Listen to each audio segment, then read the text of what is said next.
વિષ્ણુ સહસ્ત્ર પાઠ. તો મિત્રો, નિર્જલા એકાદશી અથવા ભીમ 11ના દિવસે વિષ્ણુ સહસ્ત્ર નામનો પાઠ જરૂરથી સાંભળો. વિષ્ણુ સહસ્ત્ર નામ સ્તોત્ર એ મહાભારતના અને અનુશાસન પર્વમાં ભીષ્મ પિતામહ દ્વારા યુધિષ્ઠિરને જણાવવામાં આવેલા ભગવાન વિષ્ણુના 1000 પવિત્ર નામો છે, જેનો પાઠ કરવાથી પાપોનો નાશ, મોક્ષ પ્રાપ્તિ અને ભય મુક્તિ મળે છે. નિયમિત પાઠથી દુશ્મનોનો નાશ, સમૃદ્ધિ અને માનસિક શાંતિ મળે છે.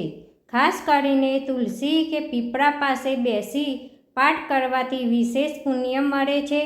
ભક્તો, આજના આ વિડીયોમાં મિત્રો ભગવાનની સ્તુતિ ક્યારેય અધૂરી ન મૂકવી જોઈએ.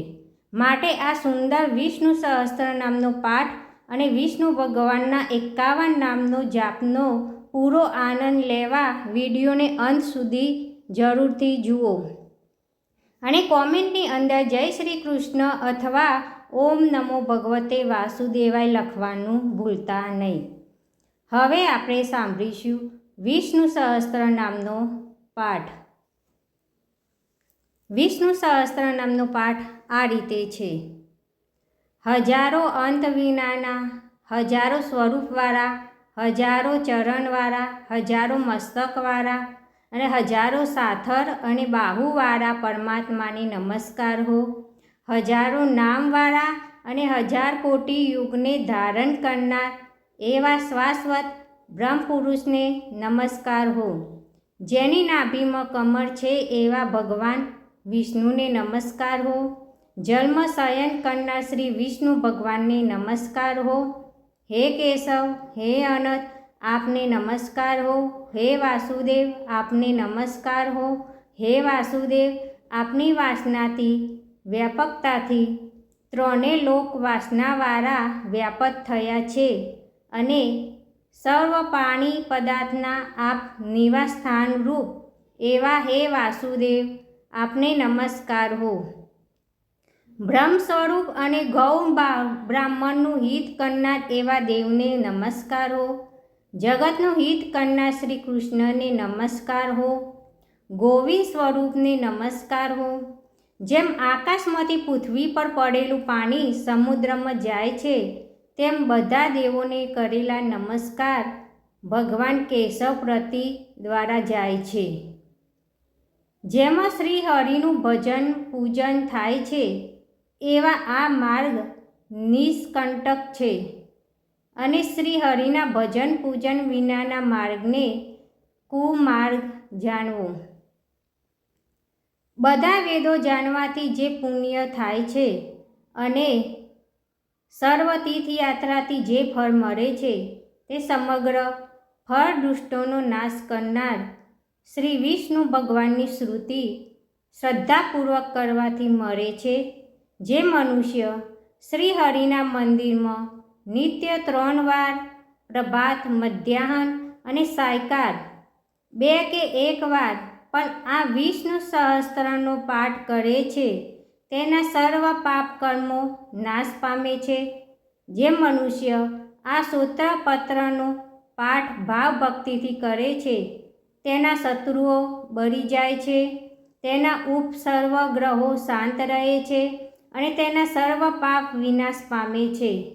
જેને શ્રદ્ધાપૂર્વક આ સ્તોત્રનું ધ્યાન કર્યું કે પાઠ કર્યા, તેને સર્વદાન આપ્યા એમ સમજવું અને દેવોની રૂના પ્રકારની પૂજા કરી એમ સમજવું. ભગવાન વિષ્ણુ કહે છે, જે મનુષ્ય દરેક બારસના દિવસે મારી સમીપ આ સહસ્ત્ર નામનો પાઠ કરે છે, તેને આ લોક કે પરલોકમાં કોઈ પણ ઠેકાણે ભય રહેતો નથી અને તેના કરોડો કલ્પના પાપ ધીમે ધીમે બળી જાય છે.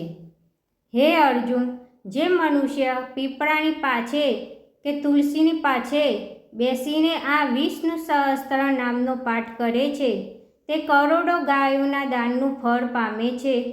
વળી જે મનુષ્ય નિત્ય શિવાલય અથવા તુલસીના વનમાં બેસીને નિત્ય શ્રી વિષ્ણુ સહસ્ત્ર નામનો પાઠ કરે છે, તે મોક્ષ પામે છે અને તેના બ્રહ્મ ઇત્યાદિ ઘોર પાપ હોય તો પણ તે સર્વનાશ પામે છે, એવું ચક્રધારી ભગવાનનું વચન છે. ઇતિ શ્રી જન્મ મહાભારત ભીમ યુધિષ્ઠિર સંવાદે શ્રી વિષ્ણુ દિવ્ય સહસ્ત્રના શ્રુતિ સંપૂર્ણમ.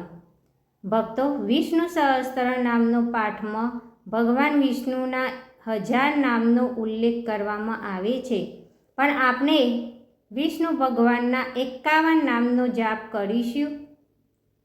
વિષ્ણુ ભગવાનના 51 નામ આ રીતે છે: ઓમ વિષ્ણવે નમઃ, ઓમ ભૂતાત્મને નમઃ, ઓમ પરમાત્માને નમઃ, ઓમ પુરુષાય નમઃ, ઓમ અક્ષરાય નમઃ, ઓમ યોગાય નમઃ, ઓમ શ્રીમતે નમઃ, ઓમ કેશવાય નમઃ, ઓમ પુરુષોત્તમાય નમઃ, ઓમ શિવાય નમઃ, ઓમ સંભવાય નમઃ, ઓમ ભાવનાય નમઃ, ઓમ ઈશ્વરાય નમઃ, ઓમ પદ્મનભાય નમઃ, ઓમ અમર પ્રભવે નમઃ, ઓમ શાશ્વતાય નમઃ, ઓમ કૃષ્ણાય નમઃ, ઓમ પવિત્રાય નમઃ, ઓમ પ્રાણદાય નમઃ, ઓમ પ્રાણાય નમઃ, ઓમ માધવાય નમઃ, ઓમ મધુસૂદનાય નમઃ, ઓમ ઈશ્વરાય નમઃ, ઓમ વિક્રમાય નમઃ,